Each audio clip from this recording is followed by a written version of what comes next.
Yay! What is up, everybody? Happy Monday to you. Big show tonight. A big one, yeah. Yeah, a lot happened this weekend in the ultra world, in case you did not know already. Records were broken. Just races were won. Our guest tonight, that was very descriptive. Definitely. Things happen. Firing on all cylinders today. Pike's Peak, Leadville, Squamish, all these huge races took place this last weekend. Our guest tonight won one of them. The Leadville 100 took place this last weekend, 100-mile race through Colorado, high country, just an incredible race. It looks gorgeous. It definitely deals with altitude at all times. This man, Rob Krar, won.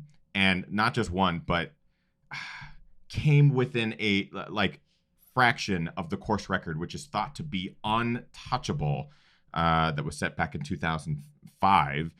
Rob Krar crushed it this weekend in a 15:51, only the second person to go under 16 hours at the Leadville 100. Bonker stat. That's just the beginning of his story. We're going to talk to Rob Krar on tonight's episode number 224 of Ginger Runner Live. I'm ready for this. Let's do it. All right, here we go.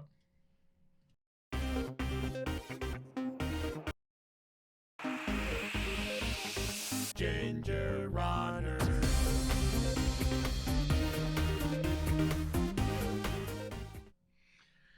Yay! What is up, everybody? Welcome to Ginger Runner Live, episode number 224. We're getting up there. Man. I'm very into the chat room right now because people are abuzz with the Leadville happenings, and a lot of people in the chat room were at Squamish this weekend. Yes. There's a lot of people catching up. Yes. For those of you who didn't know, this last weekend was a huge weekend in ultra running. Some of the biggest races, biggest names in the game were out there running, racing, participating, supporting, crewing, pacing, whatever. Squamish 50, Squamish 50-50 took place this weekend in a smoke-filled Pacific Northwest. Excuse my voice and Kim's voice if we're a little bit hoarse. It's because we're dealing with some of the worst air quality in the history of the Pacific Northwest right now. So we're trying to not go outdoors and do all of our ultra running. But our voices tell otherwise. In addition to Squamish, Leadville, one of the most prestigious 100-milers in the United States, takes place in the Colorado high country. Just a bonkers 100-mile race, deals with elevation. Also, you go over Hope Pass twice, 13,000 plus feet.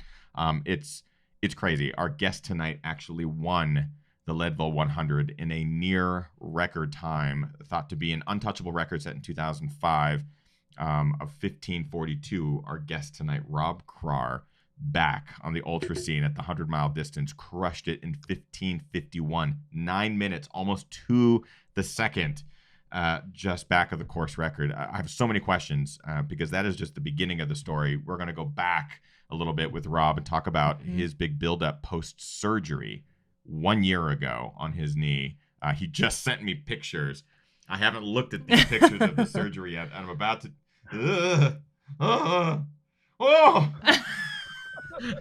One of us can handle those types of pictures, and one of us can't. I'll let you guys We'll see if I can show guess those. who's who. I'm gonna try to recover from that. We'll see if we can show some of those during the show. I just have to do some tech stuff here on the back end, but there was blood. So let me just gather my thoughts. But he basically had surgery a year ago on his knee and managed to get back to race shape to do what he did this weekend. An incredible story. I can't wait to introduce our guest, Rob Krar, tonight. It's awesome to have him back on the show, too. It's been so long. He's got a radio voice ready. It's all sorts of good stuff. Before we introduce Rob, though, we do have some individuals to thank, as we do each and every week here on Ginger Runner Live. We are doing this full time. We are doing live podcasts every Monday where you get to interact with us and our guests. You also get reviews. We're doing a really cool thing this week where it's going to be a review a day. So for the next 5 days, including tonight, you're going to get a review of whether it's a piece of running gear or perhaps a watch or perhaps something else. So this week will be really fun. We have all films, all sorts of good stuff here, and that is all brought to you in part by our Patreon supporters, those who month after month basically pitch in and get to enjoy some of the perks of being a Patreon supporter at patreon.com/thegingerrunner. 3 individuals at that top tier are supporting us just in an incredible way. And we'd like to talk very briefly about them at the top of every episode. Chris Lee from Hong Kong does an incredible thing there with the community, the trail running community in Hong Kong, through an organization called Trailblazer. He showcases the trails that Hong Kong has to offer, which is it's an incredible place. I got a chance to meet Chris while he was traveling to North America just a couple of weeks ago. Wonderful guy, wonderful family, and he's doing great things for charities and trail running over in Hong Kong currently. Big supporter of the show and a great ultra runner himself. Rick Bjarnason from British Columbia, an amazing ultra runner. His training over the last 6, 7, 8 months has been just bonkers. He's been training for some really big races up in Canada. Unfortunately, the most recent of which, Fat Dog 120, had to get canceled due to these fires that we are all currently suffering air quality residual results of. But Rick is an incredible ultra runner as well as businessman. He owns cheekymonkeymedia.ca. They're a web design company, and they're currently redoing the gingerrunner.com website. Excited to share that with you. And finally, viewer extraordinaire ultra runner Brian Sands. He ran his first marathon last October, lost over 100 pounds in his journey. He's on this incredible journey right now, and he just ran his first 50K very recently. He's inspired by our guests and our viewers and the community, and is taking it upon himself to run ultras now. I think he's already signed up for his first 50 miler. Sounds this guy's like an it. inspiration, wonderful human being, and a big supporter of the show. So big shout out to those 3 individuals. Very much appreciated. And to all who support us on Patreon. Yes. We'd like to give them a nice shout out at the top of every show. All right. Without further ado, our guest tonight really doesn't need much of an introduction. He has made a name for himself. I'm going to give him one anyways, apparently. They've probably heard of him. They probably heard of this guy. His name is Rob Krar. I remember my first time being introduced to this guy, and I'll make this very brief, but it was at Leona Divide. I was running my first 50 miler that day. Or was it? Yeah, it was my first 50 miler. And Rob was also running the first 50 miler that day. And I remember seeing him. I was at mile 20. I think he was at mile 48. Nearly done coming back from that. This was back in 2014? 13? Yeah, 2013. Rob has jumped in there. Great with the dates. But and Rob, correct me if I'm wrong, but the story goes, because I heard this from everyone there. Man, this guy that won the 50 miler, he just ran across the finish line. No one knew who he was or congratulated him because they thought he was a 50K runner because he was running so fast. He basically ran across the finish line, sat down under a tree, enjoyed some of the food that they had post-race, and then someone came over and was like, "Hey, did you just run the 50 miler?" And I think Rob's like, "Yeah." They're like, "You won." He goes, "I know." Without further ado, Rob Krar. Yay. Thanks everybody. It's awesome to be back on the show. And yeah, Leona Divide, what a day. You're being gracious because I was about to pass out crossing the finish line. I sort of stumbled under a pine tree and laid down in a mass of dust and pine needles. And the 50K finishers had been finishing for about an hour. So most people looked at me and said, "Man, that is a really dramatic 50K finisher." So yeah, Leona Divide holds a strong place in my heart. That was one of the corner pieces of the start of this crazy journey I've been on. Which is crazy because I remember that day.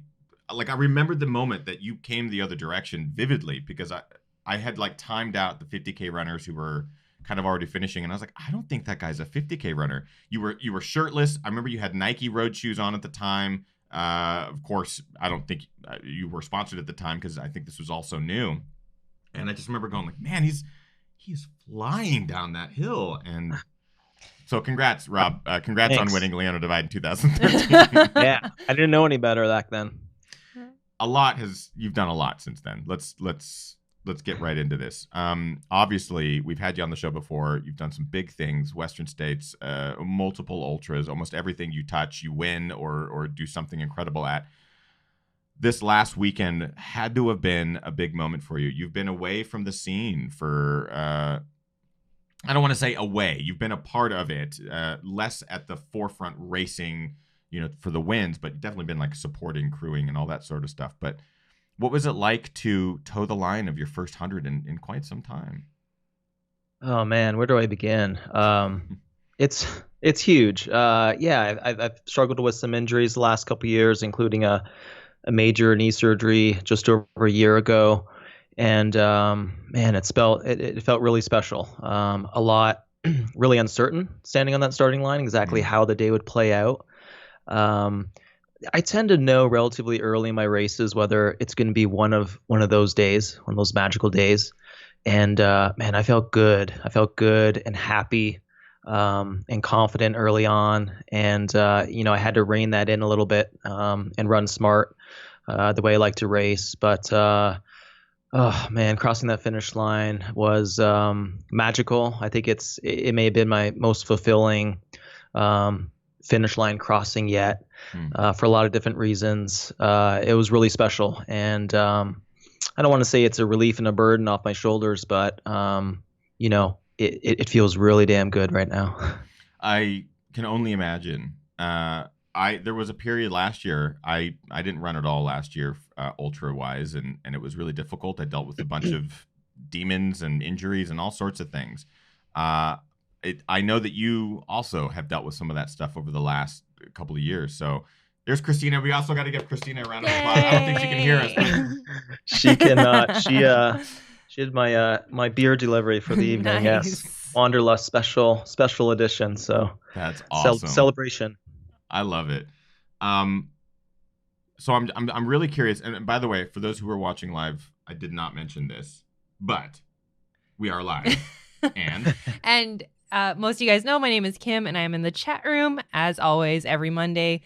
We are live. We have Rob. Rob is right here. Not here, but he is here taking your live questions. So if you do have questions for Rob, pop them into the chat room.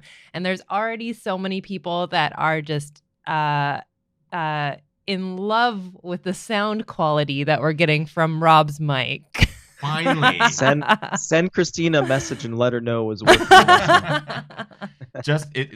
I can't, even before we got the show started, I can't tell Rob how awesome it was to hear his voice in like crystal clarity in our little headphones, because we're so used to getting, iPhone quality or that little speaker thing, but this is great. So yeah. I want to make sure we try to milk as much time with Rob as possible. So yes, if you have questions and you're watching live, please get them into the chat room. We're going to try to get through as many during the show as possible, since Rob is here live with us tonight.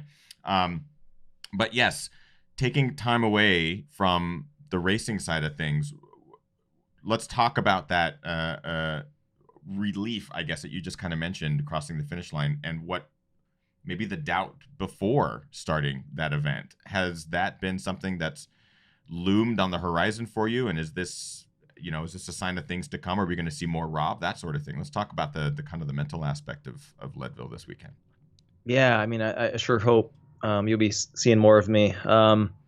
I guess it's hard to know how far to go back, but I had surgery about a year ago. The fall was very dark and difficult to see the light at the end of the tunnel.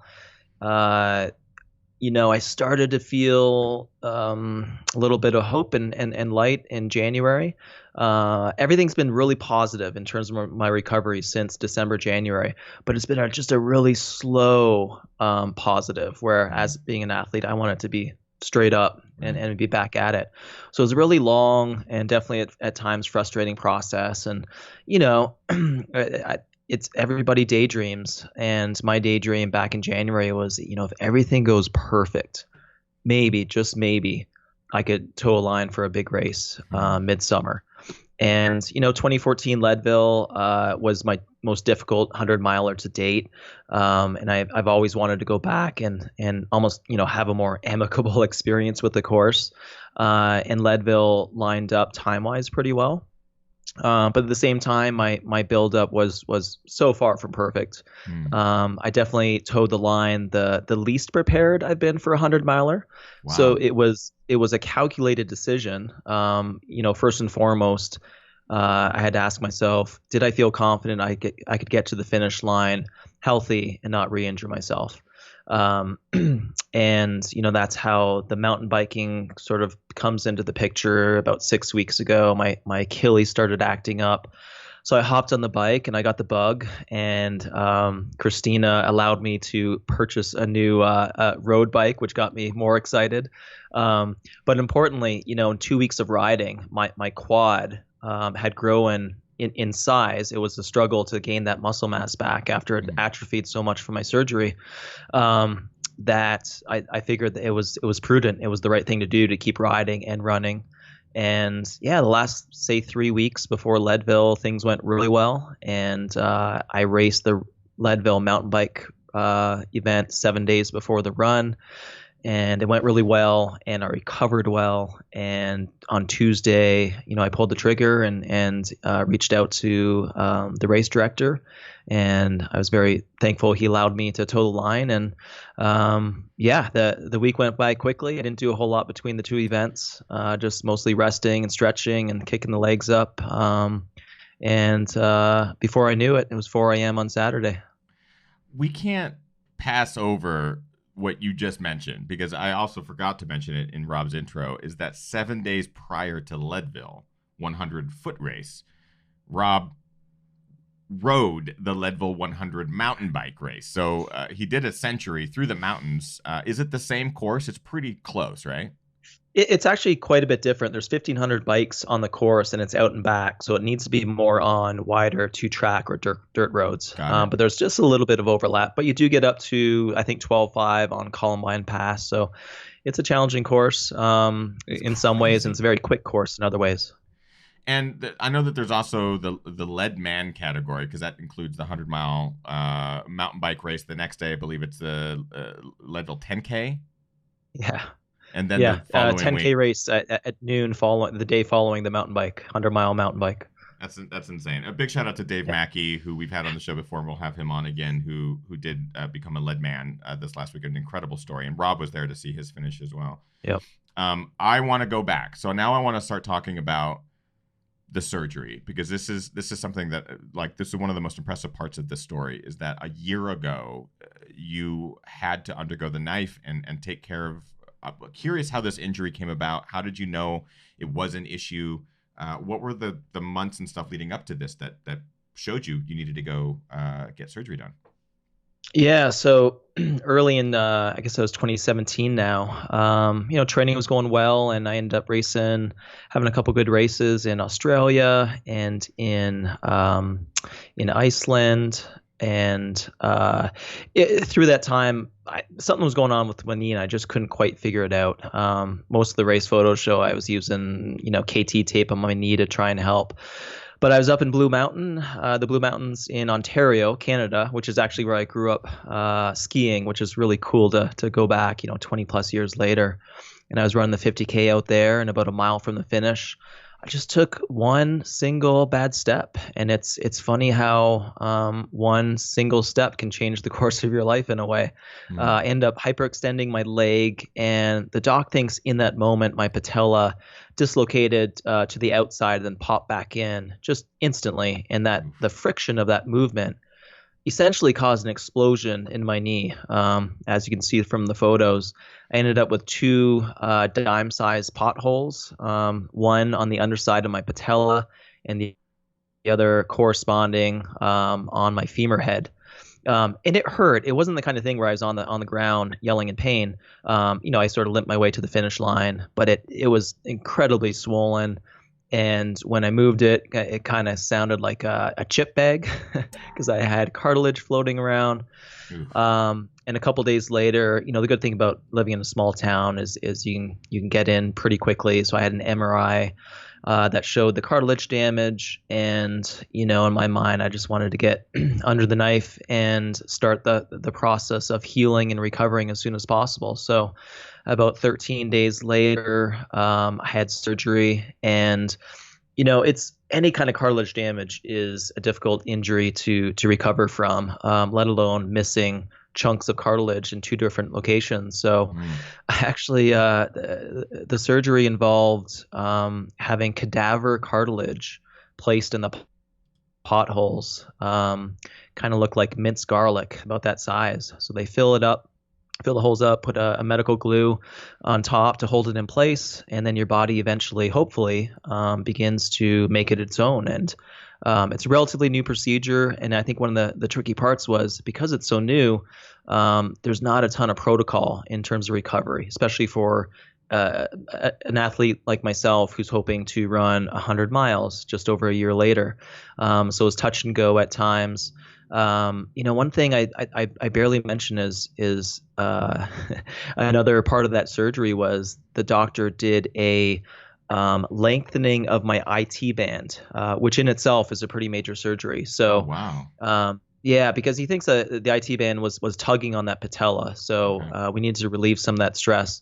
So he cut the IT band in two. It's hard to describe, but he used a Z or diagonal pattern, which ended up with two smaller ends. And then he reattached those. And what ended up, it was about a 1 centimeter lengthening of my IT band. So throw that in the mix as well. And it turned into quite a long and challenging recovery.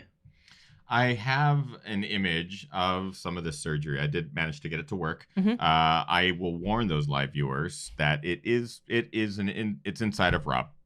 You're about to see inside of Rob. There's blood. It is a little, I don't know. It's medical. So just so you guys There's know, a fork sticking out of my knee. There is. Yeah. Yes, there is. So I'm just going to warn everyone in case you are a little bit sensitive to this, just so you know. I'll only show for about 5 seconds, but 3, 2, 1. So, Rob, you obviously can't see the image, but the live viewers can see the image at this point. It looks like a fork.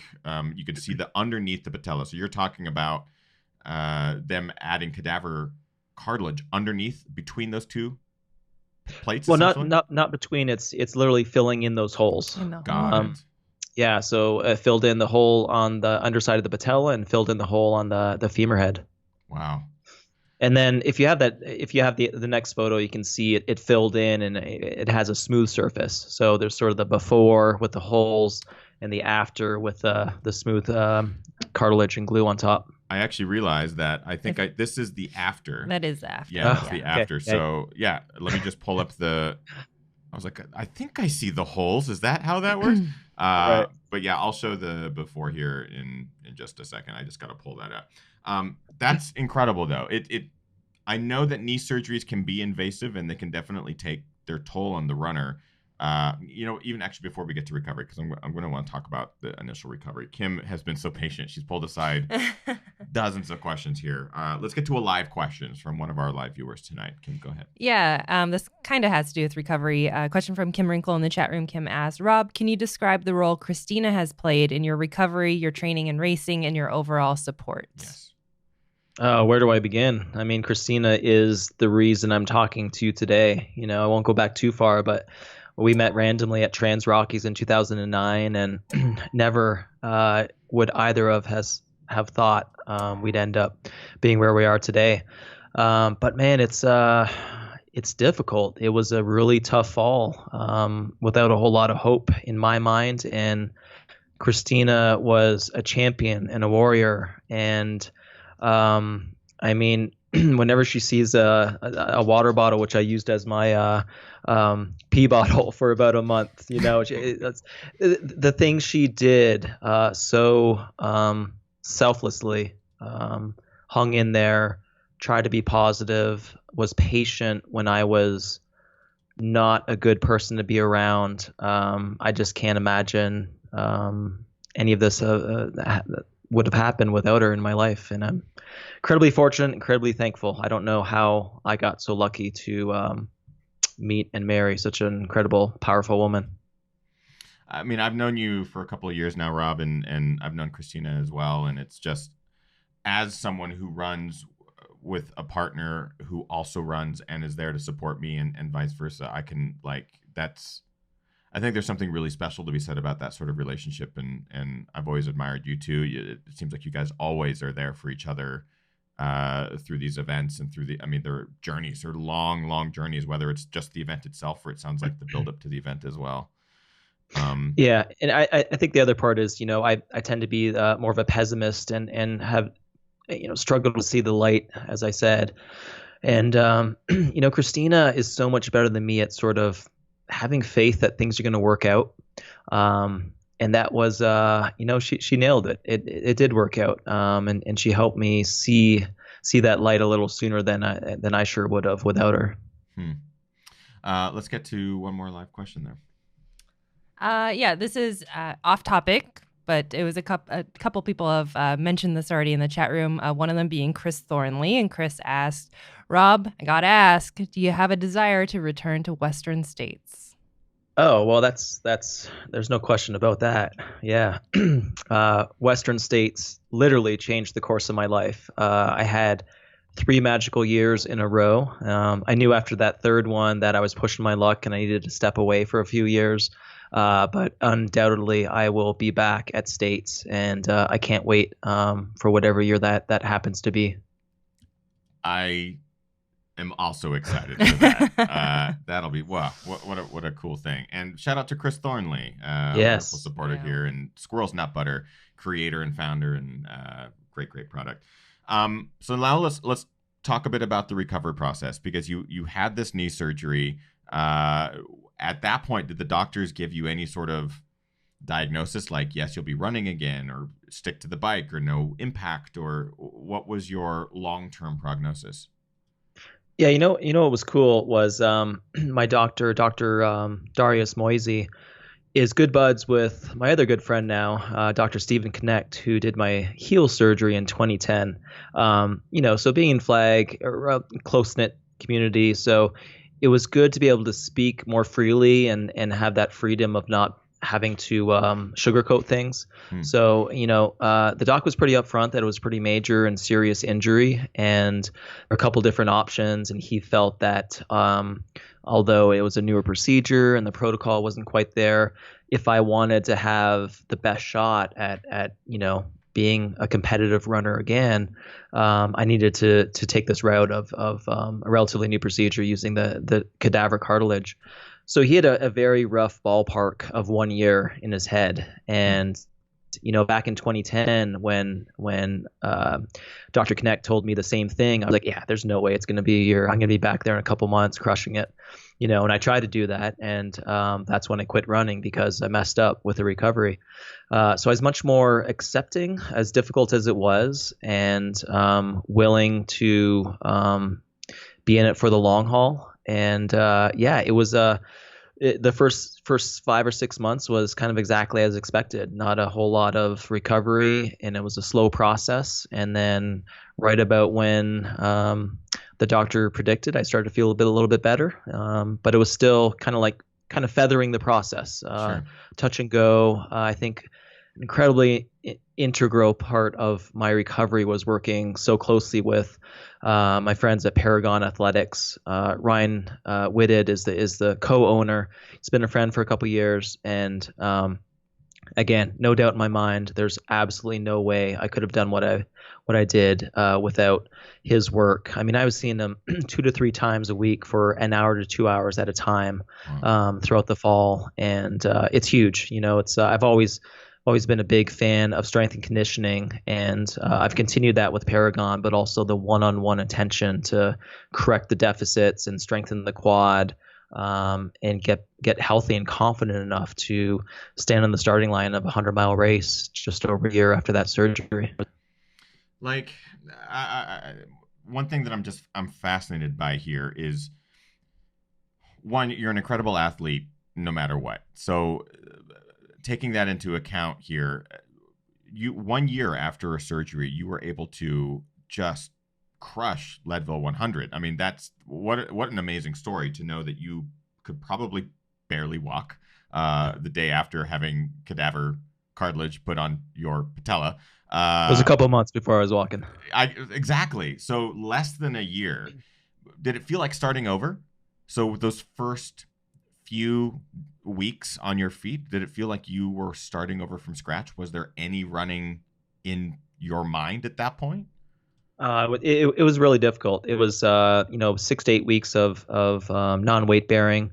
If anybody's familiar with a CPM machine, continuous passive motion machine, I spent 8 hours a day in that for the first 20 days. So that's essentially sitting on the ground with a machine that moves your leg in and out to help the healing process. Wow. And then it was crutches, then it was a cane. I was walking around with a cane when I was hanging out at the rut last year. And then it was very challenging walking without a cane, where my knee and my leg just wanted to keep hyperextending. And then it was walking on an incline treadmill at a steep grade, because it's more the pounding that was the difficult part. So spent a lot of time on the treadmill for maybe 2 months. and then into a slow jog on the treadmill, then a quicker jog on the treadmill, then a slow jog outside. Some of my first running steps outside were during the running camp I host in February. And I was, for the first time, I used the sticks. I used hiking poles, but I got there. It was really great, actually. It challenged me to get out of my comfort zone because it was scary. It was scary running outside again when my quad was not as strong as I hoped it would be, and it was still had that tendency to want to hyperextend. But I wanted to be out there sharing the trails with the campers that were joining me. So it was a great weekend of challenging myself and being on the trails with the campers. So yeah, it was a long road back. A lot of baby steps along the way. It just proves what's possible, and that's what I think I'm taking away from this, is that you proved that it didn't need to be a full year of just dedicated training for this one specific thing. I mean, you literally went from 0 to 100 in a sense, and managed to do it. And I'm assuming you're walking around fine today. You seem like you don't have the fog that most of 100-mile runners do. So it seems like everything worked out in your favor. Yeah, I honestly, I'm a little flabbergasted at it all. I feel today, I feel the best I ever have 2 days after a 100-mile race. Wow. And, like I said, my training was so far from perfect. I stood in that starting line thinking if I had that magical day, maybe I could run in the 16s, mid 16s, and maybe that would make me competitive at the front of the race. Similar to 2013, my first Western States, it all happened so quickly. I didn't do a single workout. There was no hill repeats. There's no tempo threshold. I just put base miles in. And this year, because of sort of the tight timeline coming back from the injury and also the Achilles that flared up, I mean, I didn't do any workouts, and it was more base miles, slow, easy miles. Got on the bike a bunch the last 6 weeks. So it's reinforcing, and it's fascinating to me to know that I can run probably close to 90% of my potential with a very low risk training regimen. And, I'm still processing Leadville a couple days ago, but it'll be interesting to see, my approach to my next big race and, how worth it. What is the risk versus reward of hitting these, tough, challenging workouts where I'm more likely to hurt myself. So yeah, I'm still processing it. I'm definitely very, very surprised at how well I was able to perform out there on Saturday. That's what I'm most excited about, actually, is to see how this might change our potential for training. Because we see a lot of the young guns now coming out, logging 150, 200 miles or something a week. And we have the empirical evidence from people who have done that decades ago who say now, don't do that, but yet people still do it, and they still, crush the mileages and do incredible things. But it's really refreshing to hear that maybe there are other options. There are other ways out there to stay fit, get fast, be fast, and still accomplish these goals, these are crazy goals. Like 100-mile races are, not everyone's going to their 9-to-5 job and then telling their coworkers, I'm going to go crush 100-mile this weekend. Like we're a rare breed. It's really exciting to see the potential here. It is really interesting, and I don't think there's any one right way. Of course, yeah. But I'll learn from my experiences, and like I said, I think a lot of it comes down to how much risk you're willing to take for a certain amount of reward. And I think after my multiple experiences, but especially this last year when the fall was so difficult for me, I've recognized even more how important and valuable and almost a necessity it is for me not to necessarily need to be out there running and racing and winning races, but to be able to be outside in the mountains with Christina, with my friends, pushing my body, my mind. That risk I'm willing to take is diminishing. and maybe month by month, year by year. And maybe I'm willing to sacrifice a little bit in the end result, but I need to be out there. I need to be outside, and that's what makes me the most happy, and that's what makes Christina most happy as well. No doubt. We're going to get to another live question here, and then I want to start talking about Leadville, like what actually went down out there in the mountains. Yeah, great question from Randy in the chat room. Randy asked, Rob, what did you do while off from your surgery? How did you help battle the boredom and depression that comes from being unable to run? Yeah, I wish I had the magical answer for that. I was not at my best, for sure. I wish, one of the things that inspires me most about Dave Mackey and is his return from his injury, his accident, his surgery. And I don't know the deep and dark details, but my general impression and I've always had of Dave, is that he's an incredibly positive person, humble human being. And, following Dave's journey, he makes me want to be a better person, for sure. I wish I was more like Dave Mackey in the recovery process. But yeah, it was tough. I was not my best. Honestly, I spent a lot of time watching Netflix and really crappy TV shows. I wish I was more productive, but I had a couple of months there where I struggled to be productive and feel like a human being with worth. But thankfully I did start to see the light, and I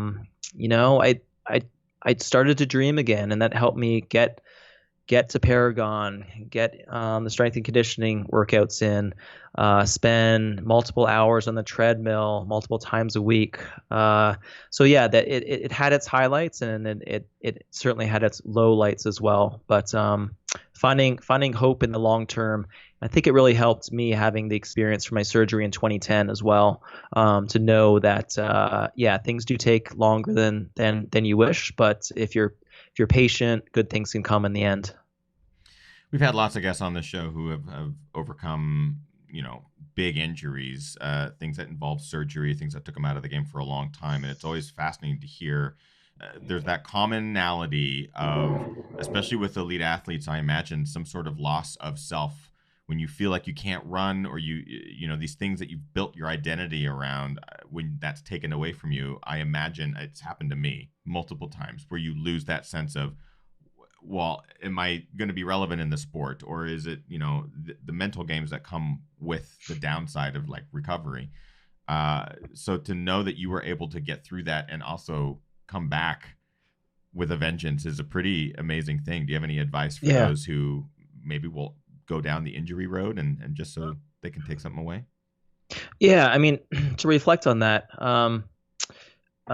yeah, for sure. It's there's a lot of layers to it. You're right. A lot of my how I recognize myself is as an athlete, and at this stage in my life, it is it's a career for me. I'm an athlete, time, right? You are no longer in pharmaceuticals or anything. That this is it. It is. Yeah, there's a lot riding on it. So there's an additional pressure and I don't want to say burden, but I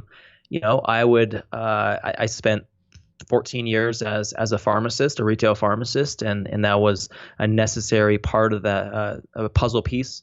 But I never want to go back to it. It was a job that I'm very thankful for, but I never felt really much fulfillment from it all.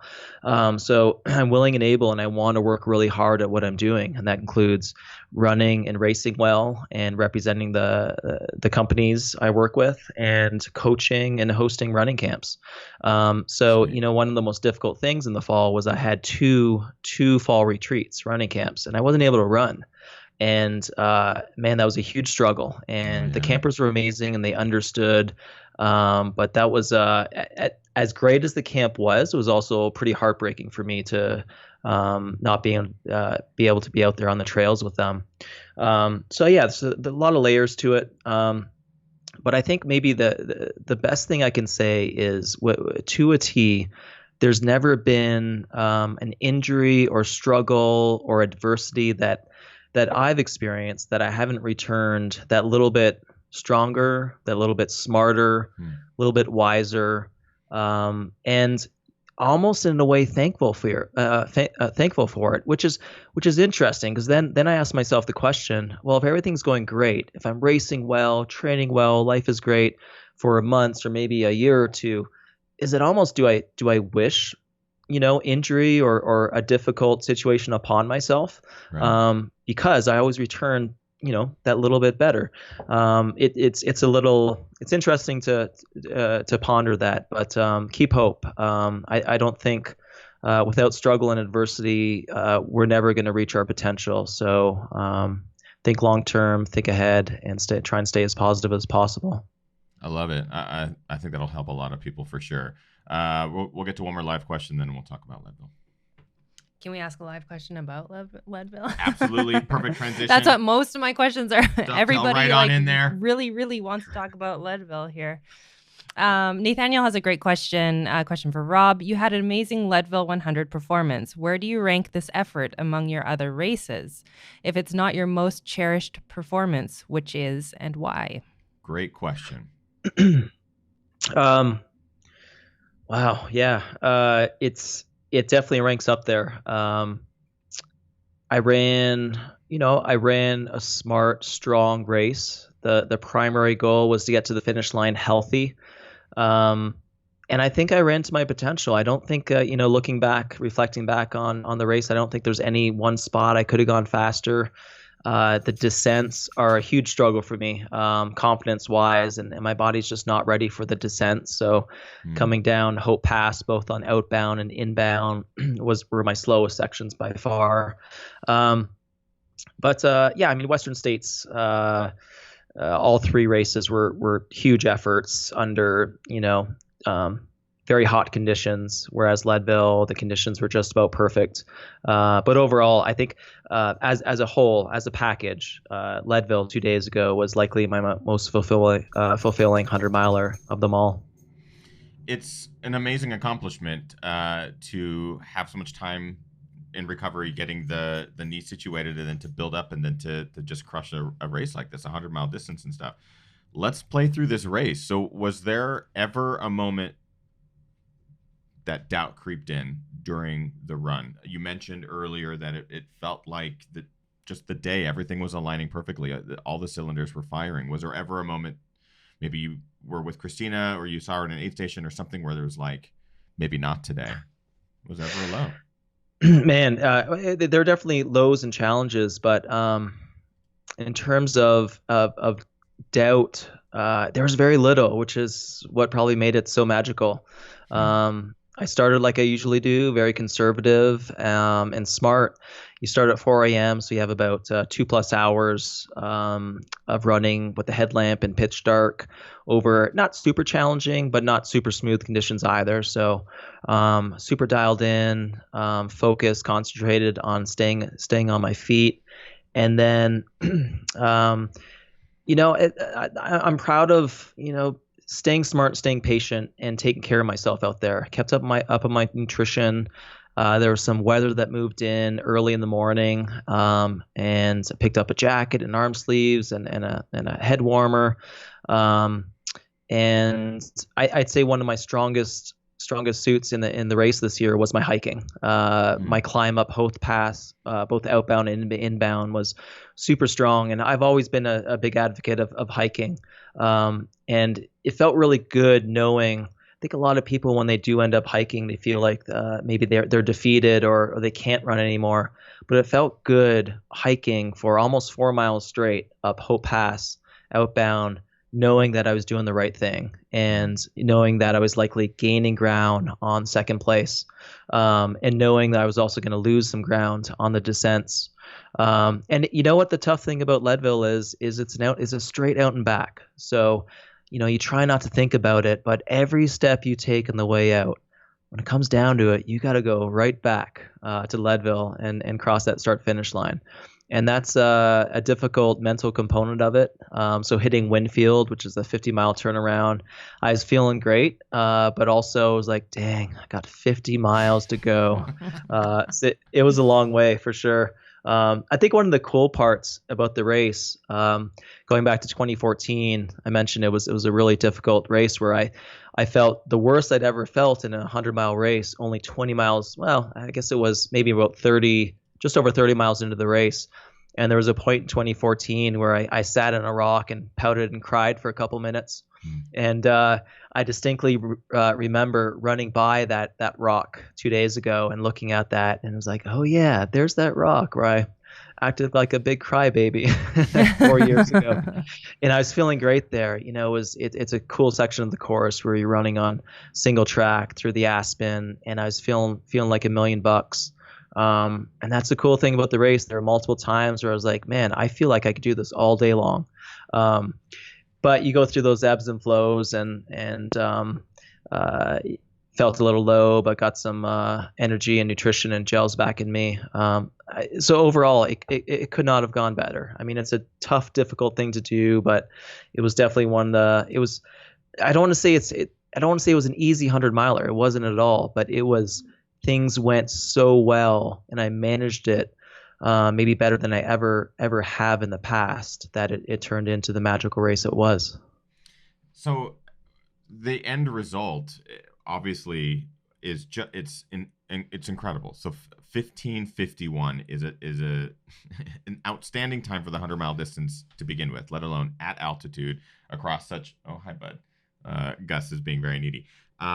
Especially dealing with those types of altitudes for that duration of time. Did you know how close you were to the course record at any point? Was this something that was crossing your mind as like, should I go for it? Or is it to the finish line, it was not the intention, it just happened to be that close? My approach to any race, and even more these days, is to go out there and have the best day I can.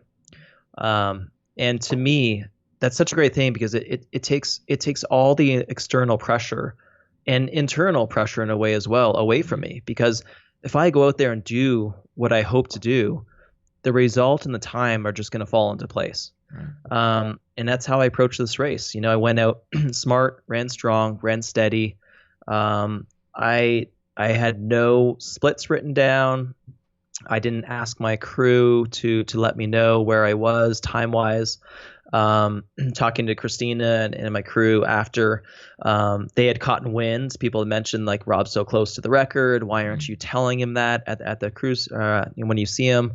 And that was a decision that they made to not tell me how close I was. And it was the right decision, because, I had an amazing crew. Aaron Strout has crewed me at all 3 Western states, and they know me. And I think deep down they knew that maybe that would add an additional burden and pressure to myself, and sure. I was doing the best I could. So there was no point in the race where I was dialed in and focused on breaking that record. I just wanted to get to the finish line as quickly as I could. I love that.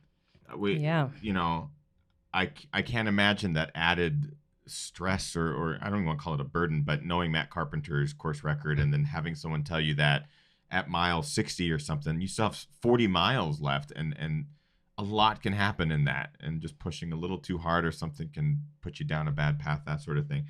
I love that the crew, you guys, you are so in tune with your crew, obviously Christine and Aaron. It seems like they knew exactly what Rob needed to get this sort of result, and that's a wonderful thing. That's really cool. Yeah. It was a great thing, having Christina and Aaron there, and also a good friend of mine named Buck was out crewing, and I threw it on him about 24 hours before. I asked him if he wanted to pace me the last 24 miles of the race. And I also, to make it a little more interesting, I told him, I'm not sure if I want to pace her or not, so can you just be ready? But yeah, Buck paced me the last 24 miles, and it was awesome. It's a friendship where it's very easy to run and spend that amount of time in a comfortable silence, and it was awesome having him share that experience with me. Awesome. We again still have some residual live questions. I want to get to some of those before we wrap up the talk with Rob and move into the post show. Yeah, did you get the photo of the potholes? Oh, stand by. Go ahead and ask the question. I'm gonna look at the photos. Question from Kim Wrinkle in the chat room. Kim asks, Rob, your aid station time was very minimal. Can you describe your hydration and nutrition race plan? Yeah, for sure. if anybody wants to check out my Instagram post from the night before, I took that photo of essentially how I asked my crew to have everything laid out for me. And every time I saw them, I was looking at the exact same setup. And it was everything I might need and anything I wanted every time. So you have goo, Roctane gels, and chews, and a picky bar, a change of socks and a fresh pair of shoes, extra layers, salt tabs, and 2 bottles. So I wanted, at Western States in the past, I wanted to keep moving. It's almost like a handoff. But I wanted to be a little more patient and make sure I didn't leave any aid station regretting not taking anything. So I would stop and pick and choose what I wanted. I would always pick up a couple gels, 2 water bottles. Thankfully, this was my first 100-mile race where I never changed socks or shoes, but I had them ready if I did need it. Stayed on track with about 200 to 300 calories per hour. Probably split evenly between the Goo Roctane Summit Tea flavor and then a variety of gel flavors. Trying to think if I had any other food items. Did a lot of Coke. Coke was a bit of a treat getting to the aid stations. I think probably just about every aid station I had at least a cup, if not 2 cups of Coke. Funny story from 2014. I felt so miserable from Winfield in. Quite literally, the only calories I consumed the second half of Leadville in 2014 was Coca-Cola. So I'm actually surprised I did it again this time, but it was more nuanced in the amount I consumed. But it went well, and I think that's it's hugely important. I think a lot of people can run 100 miles, but you got to keep feeding the engine, and keeping up on nutrition is one of the most important things of crossing the finish line and running to your potential as well. I like the people in the chat room went and looked at the photo, and you keep things pretty light, pretty minimal. Obviously, you are able to move fast and swiftly. It's cool to see that. It's cool to see just you don't need all the accoutrements to get this thing done. It was, Leadville's just the right. There's just enough aid stations to keep it relatively light. I certainly didn't feel a need to wear a vest, but I had a waist pack, the Vapor Krar waist pack, and that was sort of just the right. I did the waist pack with a 12-ounce bottle in the back, and I also did a 12-ounce handheld as well, and it was just enough. I think if it was a hotter day, it might not have been sufficient, but on the day it was 2 days ago, it was perfect. Nice. The pictures of the potholes, do you mean the divots in the tissue? Yeah. Okay. Yeah, I mean, it should be pretty obvious. Like one's big holes, and then the next one's pretty smooth. And I got him. You showed the smooth guy. I did. I showed the smooth guy. I know that looked terrifying to you. I was like, terrifying. Like that. But, okay, here we go. So, warning you guys again. Here's some raw photos of Rob's knee. He had surgery on it 1 year ago. So here is the photo of the holes. You can actually see. Yeah. That's crazy. This is Rob in the hospital. I'm assuming after surgery, recovering on the hospital bed, and that's the patella with with the cadaver cartilage, and then this is all sewed up. So do you still have a pretty substantial scar on your knee? I mean, that looks pretty long, but doesn't look super deep or any of that kind of stuff. Is it a substantial scar? Man, it's not as substantial as I would have hoped. Christina, can you make that scar worse? Well, Christina's kept slapping my wrist when I went to kind of pick at the scar. So she was too good of Nurse Betty, and it's there. You can see it, but it's not too gnarly. It healed quite well.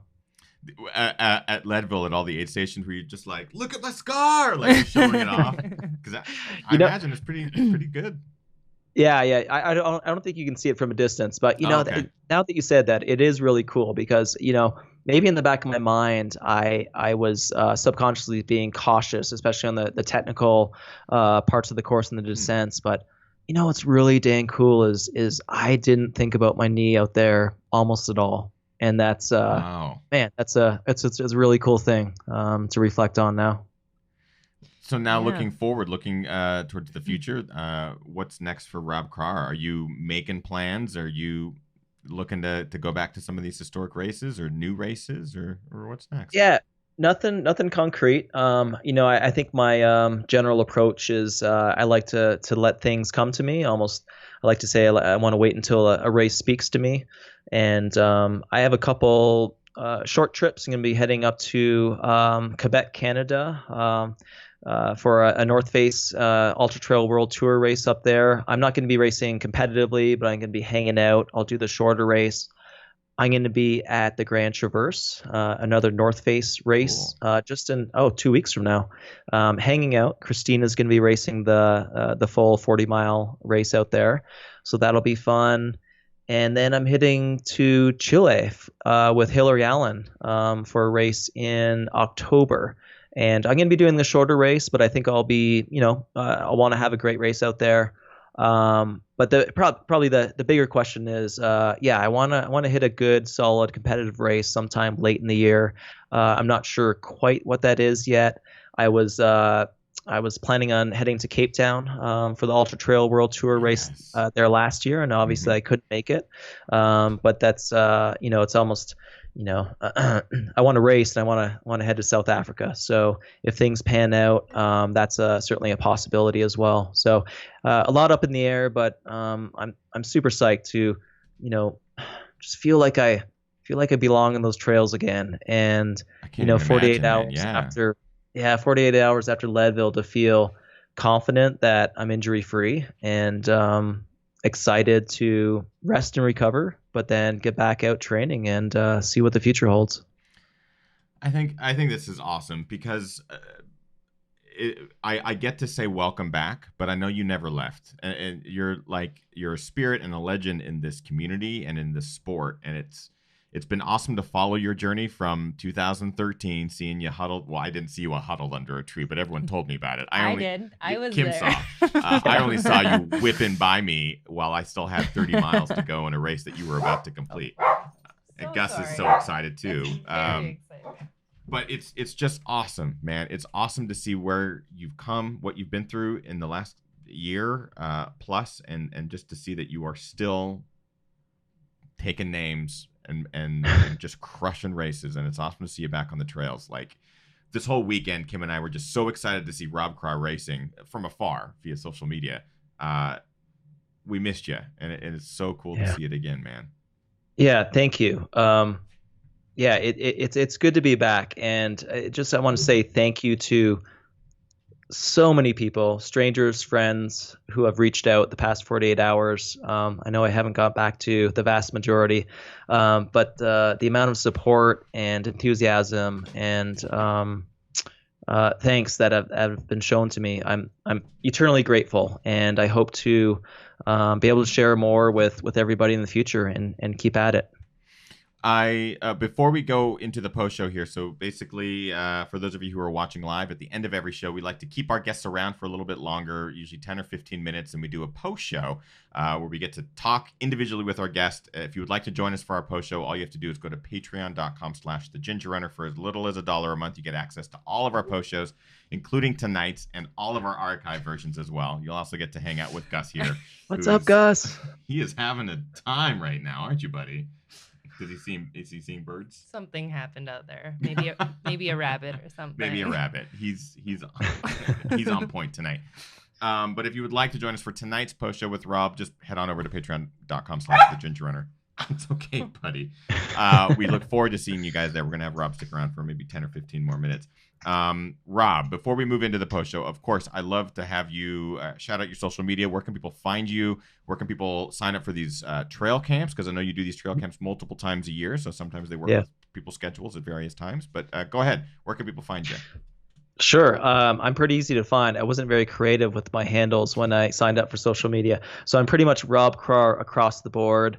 I'm on Strava sometimes. I'm not a big user. And then any information on the ultra and trail running camps I host, robkrar.com. And one thing I want to sort of point out is that, these running camps have become so much more than we ever thought. And I think one thing a lot of people think is it's only for professional runners, and that's exactly what it's not. Our target audience is beginner to middle of the pack runners, if you want to call it that. and everybody is welcome to join, and they're pretty magical experiences, and it's something that's almost sustaining me these days. So check that out as well.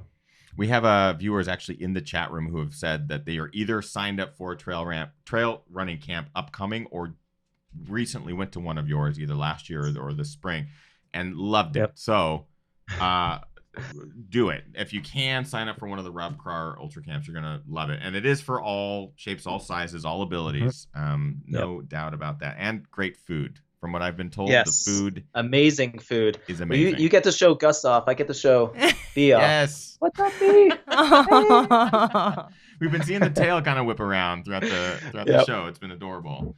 And also right behind you there, that's the Leadville 100 trophy. That is the first place, right underneath the tail curl.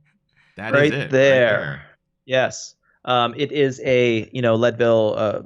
Was a mining town, and it's a mining cart on railway tracks. It's pretty cool. I'll tell the story really quickly. In 2014, when Emma, Roka, and I won Leadville, we were on the podium. And the curious thing about this trophy is the cart full of rocks, which probably weighs 20 or 30 pounds, is not attached to the railway tracks. So we're standing up there, and Emma's two kids are right below me. And I'm thinking, man, if this thing falls off, it's going to take one of these kids out. So it's a bit of a danger zone, but it is a unique and cool trophy to take home for sure. It is super cool. So thank you, Rob Krar, for joining us tonight on the show, taking time out of your recovery, because I know that you are like fresh off the 100-mile train there. So it's nice to have you join us on the show, and it's great to have you back, dude. Thank you. It's been a pleasure. I'm looking forward to seeing more of you and talking more in the future. Same, dude. Same. So that is it for our main show with Rob Krar. Again, we are going to do a post show with Rob and Gus and V. We're going to have a whole party here for a little bit longer, about 10 or 15 minutes. If you are a Patreon subscriber, we'll see you guys over there in just a couple of seconds. I think that's it. Go subscribe to Rob on social media. Thank him for being on the show. GRGR registration ends tonight. If you have not heard, Ginger Runner Global Run, it's an event that takes place on October 7th. It's basically a run that everyone around the globe can participate in. It is a 2-hour event. Basically, you choose the time and the route. You run for 2 hours. You record the data and you upload it. And we give out tons of awards for various categories of like most distance run, highest mountain reached, most elevation gain accumulated. There's a filmmaking award, a donuts eaten award, all sorts of good stuff like that. So if you would like to join the GRGR, this is the 3rd annual, and it just gets better every single year. You can do so by just visiting gingerrunnerstore.com. Check it out if you have not already. And head wraps are coming. Yes. To support Gus in his surgery. Those things will be dropping in a couple of weeks once GRGR registration closes. Otherwise, we'll see you guys in the post show.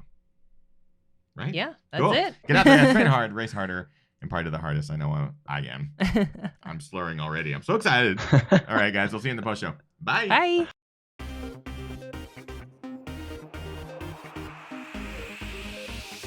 Ginger.